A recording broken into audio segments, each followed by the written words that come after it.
এক গ্রামে দুই ভাই ছিল, রতন আর যতন। রতন ছিল শান্ত এবং সৎ, আর যতন ছিল লোভী এবং হিংসুটে। তাদের বাবার মৃত্যুর পর জমি ভাগাভাগি নিয়ে দুই ভাইয়ের মধ্যে দ্বন্দ্ব শুরু হয়। যতন সবসময় রতনের চেয়ে বেশি জমি পেতে চাইত। একদিন যতন গ্রামের মাতব্বরদের ডেকে জমি ভাগাভাগির জন্য পঞ্চায়েত বসায়। সে তাদের ঘুষ দিয়ে নিজের পক্ষে কথা বলাতে চায়। রতন বুঝতে পারে যতন অন্যায়ভাবে জমি দখল করতে চাইছে, কিন্তু সে শান্তভাবে মাতব্বরদের কাছে ন্যায় বিচার চায়। পঞ্চায়েতের বিচার শুরু হয়।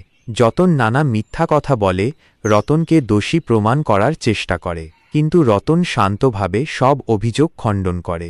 সে বলে, জমি আমাদের বাবার সম্পত্তি, এর ওপর আমাদের দুজনেরই সমান অধিকার। আমি শুধু ন্যায় বিচার চাই। মাতব্বররা রতনের সততা দেখে মুগ্ধ হন। তারা বুঝতে পারেন যতন অন্যায়ভাবে জমি দখল করতে চাইছে। অবশেষে তারা ন্যায় বিচার করে জমি ভাগ করে দেন।